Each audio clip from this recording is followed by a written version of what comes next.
Morning, this is Don with Sterling May. Today we're going to show you how to start your blower. Like and subscribe.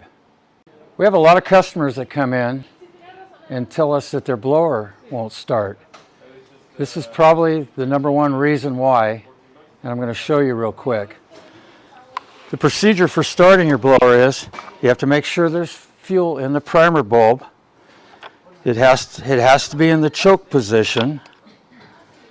And usually 2 or 3 pulls in the choke position, it'll at least pop or act like it's going to start to run. If it doesn't, you have to take it off a choke, because what happens is you're going to flood the carburetor. So with it off a choke, you continue to pull, and if it still doesn't start, chances are it's flooded. And there's a couple ways to remedy that. You want to make it sure it's in the run position.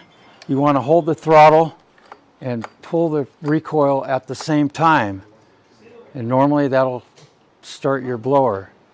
And if that doesn't, you're going to have to go a little further. Sometimes you have to take the cover off the air cleaner and take the air cleaner off and try it again. If that doesn't remedy it, you have to pull the spark plug, pull it out. If you have access to an air compressor, you want to dry the spark plug off, because what has happened is you've got fuel in the cylinder now. Dry the spark plug off, blow air down in the cylinder to get rid of all the fuel.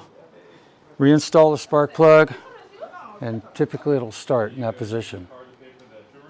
If it does require that you have to pull the air cleaner out, you just squeeze the little prongs there, the cover comes off.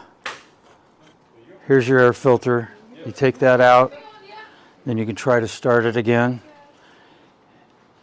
And then if that doesn't work, you have to go to the next step. Thanks for watching. Leave a comment down below, and if there's any videos you'd like to see, we'll post it next week.